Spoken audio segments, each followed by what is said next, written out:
નમસ્કાર, હું ચિરાગ. અમારી વિશેષ રજૂઆતમાં આપનું સ્વાગત છે.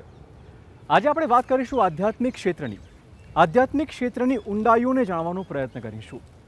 લોકો કહે છે કે આ ક્ષેત્રમાં અનેક બુરાઈઓ ઘૂસી ગઈ છે. શું ખરેખર એ પ્રકારનું છે? આધ્યાત્મિક ક્ષેત્ર એ આજકાલના માહોલમાં કયા પ્રકારનું છે તે વિશે વધુ વાત કરીશું. આપણી સાથે વાતચીત કરવા માટે જોડાશે ભાગવત કથાકાર શ્રી રમેશભાઈ ઓઝા. આપનું સ્વાગત રમેશભાઈ. જય શ્રી કૃષ્ણ. જય શ્રી કૃષ્ણ.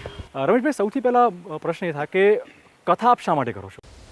એ પ્રશ્ન એવો છે કે કૃષ્ણને કોઈ પૂછે કે તમે વાંસળી શા માટે વગાડો છો, મારી પોતાની ભૂમિકા એવી રહી છે કે બાંસુરી છીએ, વગાડવાવાળો એ છે. મંગલાચરણ થાય અને વક્તા જેવો પોતાની જાતને સમર્પિત કરે વ્યાસપીઠ ઉપર બેસીને પરમાત્મા પ્રત્યે, પછી શું વગાડવું, કયો રાગ વગાડવો, કેવી રીતે વગાડવો, એ બધું કૃષ્ણ નક્કી કરે. આપણે ત્યાં એક વચ્ચે એક વાત કરી લઉં. મને યાદ આવે છે મારા હરિભાઈ કુઠારી, એ સારી પંક્તિઓ પણ લખતા, જેટલા ઉત્તમ ચિંતક અને ઉત્તમ વક્તા હતા એવા મજાના ભાવપદો પણ એમણે લખ્યા છે. એમણે જગ્યાએ કહ્યું છે કે શ્યામ તારી બંસી બનીને બજવું છે જગ મારે, સૂર ક્યારે કેમ કાઢવા એ જોવાનું તારે. એટલે ઉદ્દેશ્યની વાત હોય તો ઉદ્દેશ્ય તો ઠાકોરજી જાણે, પણ હું એનું જે પરિણામ જોઈ રહ્યો છું તો એ છે કે વાંસળી છે એ તો સંવાદિતાનું સ્થાપન કરવા માટે હોય. સૂર છે કે સંગીત છે એ વ્યક્તિ કે સમાજ કે વિશ્વ માનવતા એ દરેક જગ્યાએ સંવાદિતા સ્થાપવાનું કામ કરે. પણ તમને એવું લાગે છે કે તમારા પ્રવચનથી, તમારી કથાથી ક્યાંક ને ક્યાંક સમાજને તમારે શું આપવું છે? મેં કહ્યું એ બાય પ્રોડક્ટ છે આ સંવાદિતા વગેરે. પણ મારી વાત લોકો સુધી પહોંચી છે કે નહીં, અથવા તો મારે આ વાત પહોંચાડવી છે કે જેથી કરીને સમાજમાં એક વાત જરૂર છે, સારા વાઇબ્રેશન ઊભા થાય. એક વાત જરૂર છે કે સમાજ જે સમસ્યાઓનો સામનો કરે છે, સમસ્યાઓ સાંપ્રત હોય છે, બિલકુલ કથા પ્રાચીન હોય છે, પણ એ પ્રાચીન કથાના માધ્યમથી પણ સમાજની સાંપ્રત સમસ્યાઓનું સમાધાન સમાજને પ્રાપ્ત થાય છે. અને એટલા માટે જ કથાની ઉપયોગિતા કે પ્રાસંગિકતા એ ટકી રહે છે. તુલસીદાસજી તો એટલા માટે કથાને ગંગાની સાથે સરખાવે. નદી છે એ હંમેશા પ્રાસંગિક રહેવાની. જ્યાં સુધી પ્યાસ છે ત્યાં સુધી પાણી પોતાની પ્રાસંગિકતા ખોઈ ન શકે.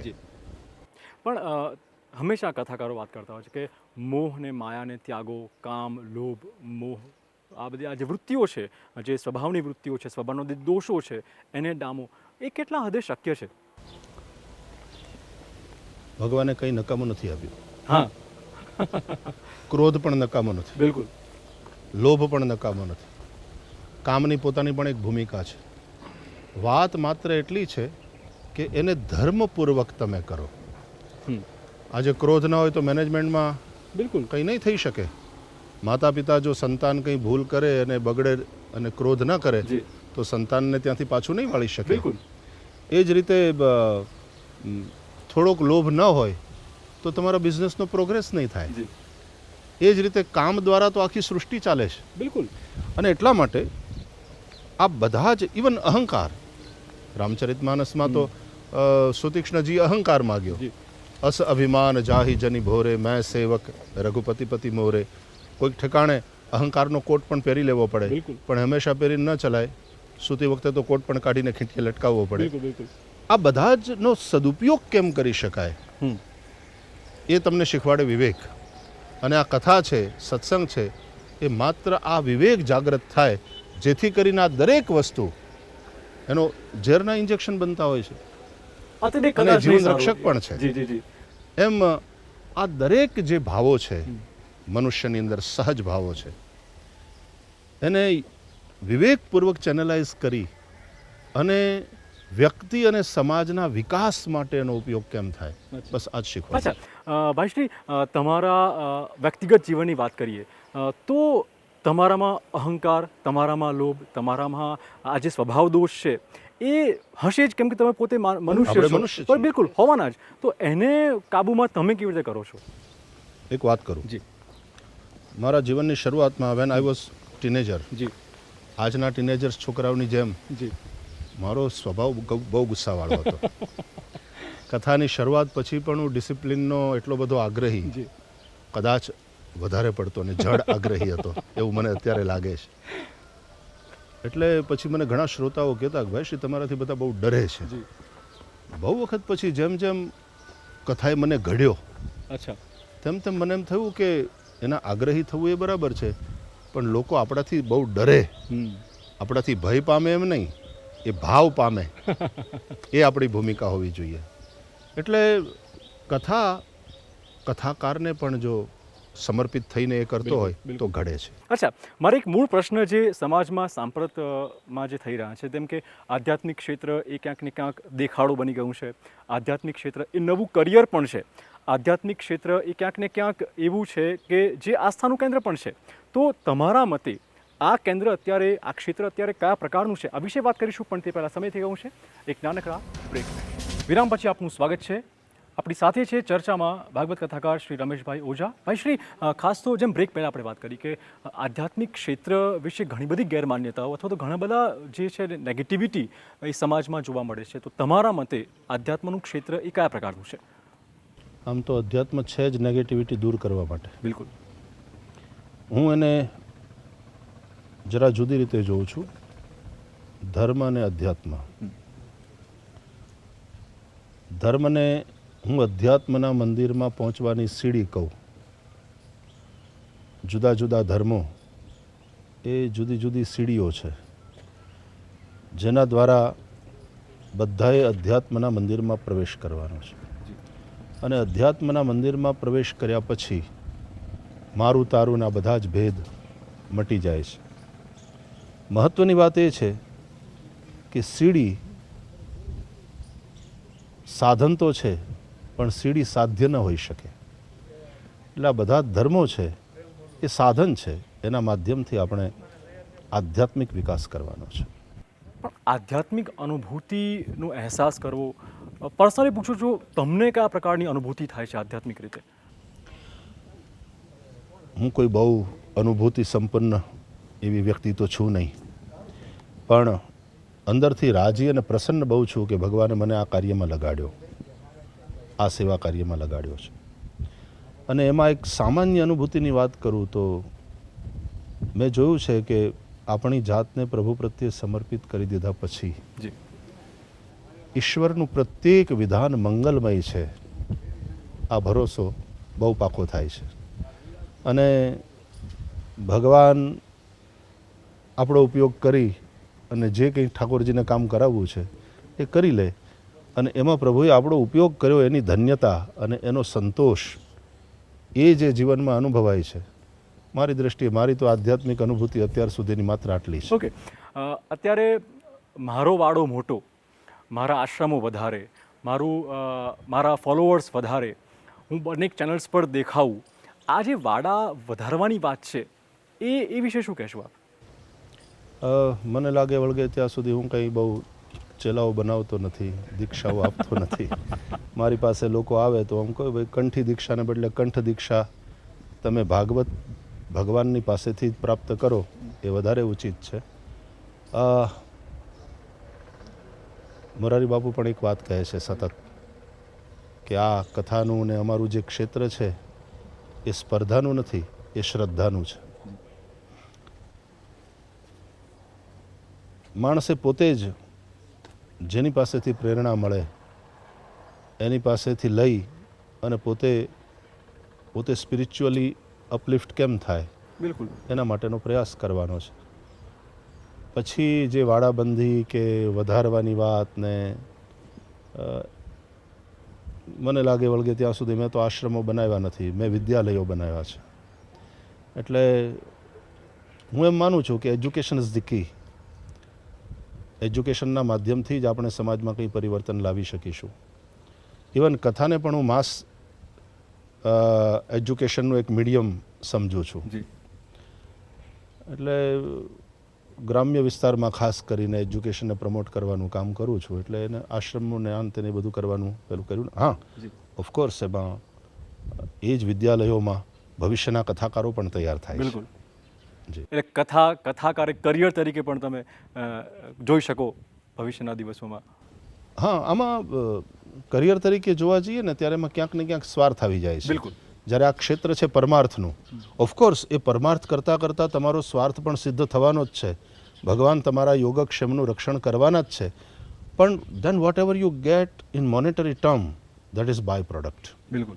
મુખ્ય વાત એ છે કે તમારે આ ક્ષેત્રની સેવા કરવા માટે, કે વેદ ભગવાનની સેવા કરવા માટે, કે આપણા ધર્મ ક્ષેત્રની સેવા કરવા માટે થઈ અને તમારી જાતને સમર્પિત કરવાની છે. ના, પણ ભાઈશ્રી, ખાસ જે રીતે આધ્યાત્મિક ક્ષેત્ર અત્યારે વિકસ્યું છે એને કહી શકાય કે એ ટર્મ્સ ચોક્કસ યુઝ કરી શકાય કે વિકાસમાં અનેક કથાકારો નવા આવે છે, સંતો નવા બને છે, શ્રદ્ધાળુઓ જોડાય પણ છે, અનેક માત્રામાં ભાગવત સપ્તાહો ચાલે છે. એટલે આધ્યાત્મ વધુ છે સમાજમાં એ ચોક્કસ જોઈ શકાય એ બાબત છે. પણ શું ખરેખર આધ્યાત્મિકતા લોકો સુધી પહોંચે છે ખરી? ફરીથી એને હું બીજી રીતે કહું જી. કે ધાર્મિકતા વધી છે, હજી એને આધ્યાત્મિકતાનું ફૂલ બેસવાનું બાકી છે. જી. ચોક્કસ થોડા અંશે તો થોડા અંશે, પણ ક્યાંક એ આધ્યાત્મિકતાના પુષ્પ મોરી ઉઠ્યા દેખાય છે. કથા દ્વારા અનેક લોકોનું જીવન બદલાયું એનું છે. પ્રમાણ એવા શું એમ? કેટલાય દાખલા હા. એવા લોકોને પર્સનલી ઓળખીએ છીએ અમે. એનું પ્રમાણ એ કે પ્રત્યક્ષ પ્રમાણ છે, આ માત્ર અનુમાનિત વાત નથી. જી. કે એવા કેટલાય લોકોના જીવન મૂળમાંથી બદલાયા છે. એટલે ખરા અર્થમાં પુષ્પો ખીલ્યા પણ છે. જી. પણ અત્યારે જે વધેલી વાત છે એને આપણે ધાર્મિકતાનું પ્રમાણ વધ્યું છે એમ આપણે કહી શકીએ. આધ્યાત્મિકતા સુધી પણ હજી આધ્યાત્મિકતા સુધી પહોંચવાની વાર છે. હજી જેટલા વધારે ફૂલ ખીલશે એમ આ બગિયા, આખો બગીચો ઓર સુંદર થશે. અને જ્યારે એ મગમગશે આપણે દિવસની રાહ જોઈએ. ઉદ્દેશ શું તમારા જીવનનો હવે? ભગવાને સેવોપયોગી શરીર આપ્યું છે, તો આ ક્ષેત્રમાં પ્રભુએ લીધો છે, તો આ ક્ષેત્રની સેવા કરું છું. એના દ્વારા હું જાગતો રહું અને કથા દ્વારા જનજાગરણ પણ થાય આ પ્રબોધન દ્વારા. અને બાય પ્રોડક્ટ તરીકે આ બધા વિદ્યાલયો પણ ચાલતા રહે અને એ રીતે અજવાળા થાય અંદરથી ને બહારથી સર્વત્ર. ઓકે. બસ આવા ઉદ્દેશ્યને લઈને ચાલુ છે. સંસારી અને સંન્યાસી આ બંને વચ્ચેનું અંતર ખાસ શું છે આપના મતે? સંસારી અને સંન્યાસીમાં શું ફરક? બંને ચાર દિવારીની વચ્ચે જ રહે છે. જી. પણ એ ચાર દિવારીવાળા ઘરને પોતાનું માને એ સંસારી અને પોતાનું ન માને એ સંન્યાસી. સંન્યાસ શબ્દનો અર્થ જ છે ન્યાસ એટલે ત્યાગ. સંન્યાસ એટલે સમ્યક ત્યાગ. ત્યાગની ભાવના હશે તો જ તરાશે. ત્યાગ જ તારે છે, ભોગ ડુબાડે છે. ત્યાગે નૈકેન અમૃતત્વમાનશુઃ આ ઉપનિષદો કહે છે. ત્યાગ દ્વારા જ તમે અમૃતની પ્રાપ્તિ કરી શકો. તેન ત્યક્તેન ભુંજીથાહ મા કૃદઃ કસ્ય ધનમ આ પણ ઉપનિષદનો જ ઉદ્ઘોષ છે. અને તેથી સમ્યક ત્યાગ એટલે ત્યાગનો પણ ત્યાગ. એનો મતલબ એ છે કે ત્યાગ તો કર્યો, પણ જો ત્યાગ યાદ રાખશો તો ક્યારેક ત્યાગનું પણ અભિમાન થશે અને તમે જેનો ત્યાગ કર્યો એ તમારા સ્મરણમાં રહેશે. સંન્યાસ એટલે સમ્યક ત્યાગ. તમે શાનો ત્યાગ કર્યો છે એ પણ ભૂલાઈ જાય અને તમે સાવ એકદમ નિર્ભાર થઈને જીવો. ના, તમારી વાત બધી જ સાચી, પણ છતાં પણ એવું ચોક્કસ કહેવાય કે જે લોકો સંસાર માટે સલાહ આપે છે કે તમે સંસારમાં આમ જીવો તેમ જીવો, એ પોતે ક્યાંક ને ક્યાંક સંસારી નથી હોતા. એટલે સંસારની બહાર રહીને સંસારની સલાહ આપવી એ કેટલી ગળે ઉતરે શ્રદ્ધાળુઓને. એ રોગની બહાર રહીને ડૉક્ટર જેમ સલાહ આપે છે રોગ મુક્ત થવાની, એના જેવું છે. કારણ કે એ સંસારરૂપી રોગથી મુક્ત છે અને જાણે છે કેવી રીતે મુક્ત થવાય, એટલે એમની સલાહ બહુ યોગ્ય છે. ઘણીવાર આપણને એમ થાય કે આ તો સંન્યાસી છે, એમણે ક્યારેય લગ્ન કર્યા નથી, તો લગ્ન જીવનની સમસ્યાઓ કે સંસારીના બીજી જે વ્યવહારિક સમસ્યાઓ હોય એ કેવી રીતે ઉકેલી શકે. પણ એના મૂળમાં અધ્યાત્મ પડ્યું છે અને એટલા માટે એ જે સલાહ આપે છે એ બહુ બળુકી હોય છે અને એના સફળ થવાની સંભાવના બહુ મોટી હોય છે. આપણે એટલી જ નિષ્ઠાથી અને એટલા ભરોસાથી એ સલાહને જો માનીએ અને આગળ આપણે વધીએ. ચર્ચા કરીશું કે જે શ્રદ્ધાળુઓ તમારામાં આસ્થા રાખે છે, તમને પગે લાગે છે, એ વિશે, એવા શ્રદ્ધાળુઓ વિશે આપનું શું દ્રષ્ટિકોણ હોય છે, આ વિશે વાત કરીશું. પણ તે પહેલાં સમયથી કહું છે વધુ એક બ્રેક. વિરામ પછી આપનું સ્વાગત છે. ચર્ચામાં છે ભાઈ શ્રી પૂજ્ય રમેશભાઈ ઓઝા.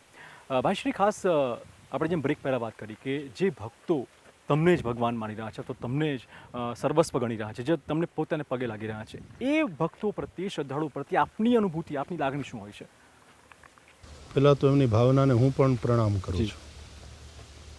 એની પ્રણામ કરવાની ભાવનાને અને બીજામાં સારપ જોવાની એની જે ભૂમિકા છે એ જોઈને રાજી થાય કે કથા ઉગી રહી છે, અને એ ભાવનાને હું પ્રણામ કરું. થોડી જાગૃતિ એ રાખું કે એ મને ભગવાન માને, એની શ્રદ્ધા છે, એનો ભાવ છે. હું મારી જાતને ભગવાન ક્યારેય ન માનું. આદમ કો ખુદા મત કહો, આદમ ખુદા નહીં, લેકિન ખુદા કે નૂર સે આદમ જુદા નહીં. એની એ શ્રદ્ધાનો ઉપયોગ કરી અને એનો વધારે ને વધારે ઉત્કર્ષ કેમ થાય,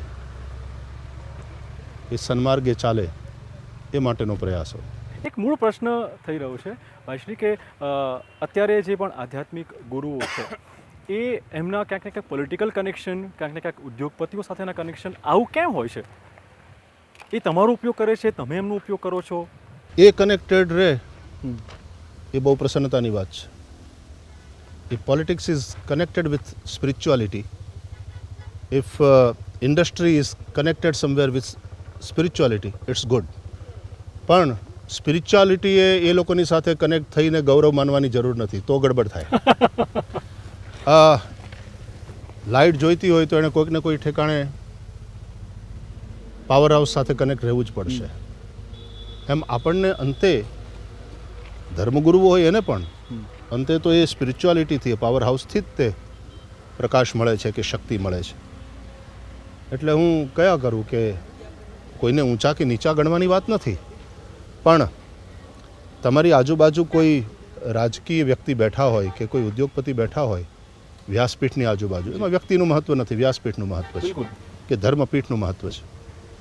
એનાથી એની ગરિમા વધે, પોલિટિશિયનની કે ઇન્ડસ્ટ્રીયાલિસ્ટની, એ બરાબર, પણ એ તમારી આજુબાજુ બેઠા છે એનાથી તમારી ગરિમા વધે છે. આવું જે દિવસે તમે માનશો ત્યારે પતન તરફ છે. પણ તમને એવું લાગે છે કે તમને જ્યારે પણ કોઈ પ્રોગ્રામમાં બોલાવાતા હોય, કોઈ રાજકીય પ્રોગ્રામમાં બોલાવાય, કોઈક ઇન્ડસ્ટ્રીયલ પ્રોગ્રામમાં બોલાવાય, ત્યારે ક્યાંક ને ક્યાંક તમારા જે શ્રદ્ધાળુ, તમારા ફોલોઅર્સ છે એનું પણ ક્યાંક એ લોકો વોટ બેંક તરીકે યુઝ કરી લે, એવી કોઈ ભીતિ તમે ચોક્કસ અંતર રાખો છો ખરા?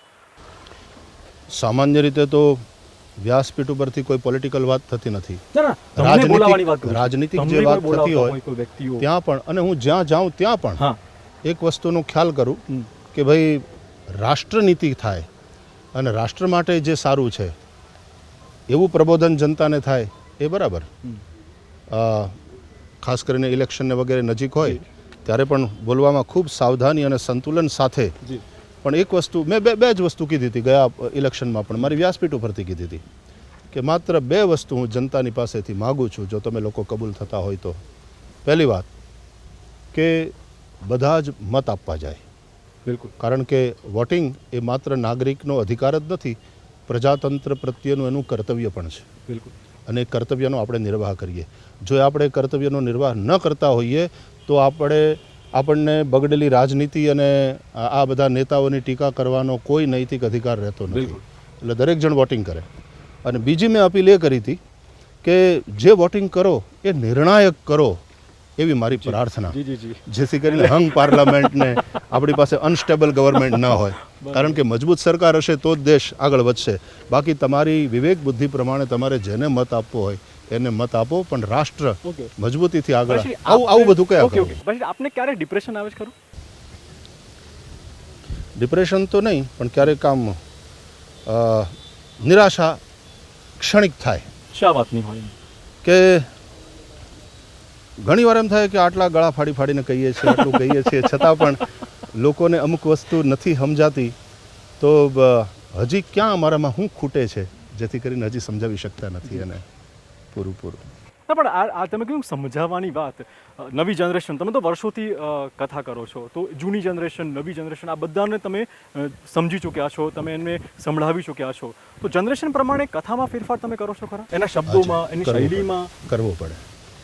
આજનો યુવક એ જે ભાષામાં સમજે છે એ ભાષામાં તમારે એને સમજાવવું પડશે અને એ રીતે એની પાસે જવું પડશે. દાખલા તરીકે વિદેશમાં હો તો આજનો જે યુવક છે એમાંથી બહુ ઓછો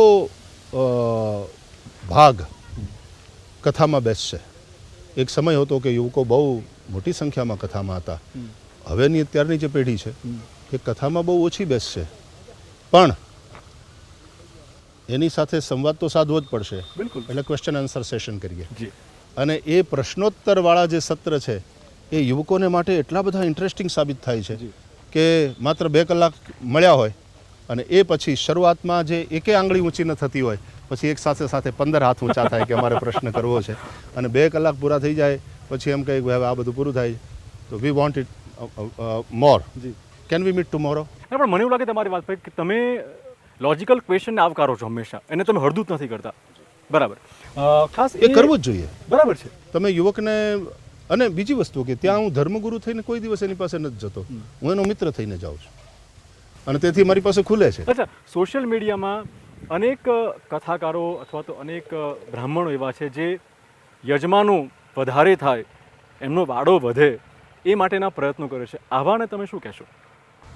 હું કોઈને કંઈ ઉપદેશ આપવા વાળો કોઈ વ્યક્તિ નથી, પણ એક જ વસ્તુ કે ભગવાન કેન્દ્રમાં રહે, આપણે કેન્દ્રમાં ના આવી જઈએ કે ભગવાન પાછળ છુપાઈ જાય, એટલી આપણી બધી છબી મોટી ન થઈ જાય કે ઠાકોરજી જ છુપાઈ જાય, એવું ના થાય. એટલી એક સાવધાની રાખવી. આવી બધી બદીઓ ઘૂસી છે. અને બીજી વસ્તુ એ કે માત્ર ને માત્ર સામેવાળાનું આધ્યાત્મિક ઉત્થાન થાય એ જ લક્ષ્યને લઈ અને જો ચાલીએ, એ સિવાયના બીજા લક્ષ્ય ન હોય તો આ ક્ષેત્રની ખરા અર્થમાં સાચી સેવા થશે. બધી છે ખરી, થોડી ઘણી અમુક અંશે પ્રવેશ કરી શકતી હોય એવા તત્વો છે.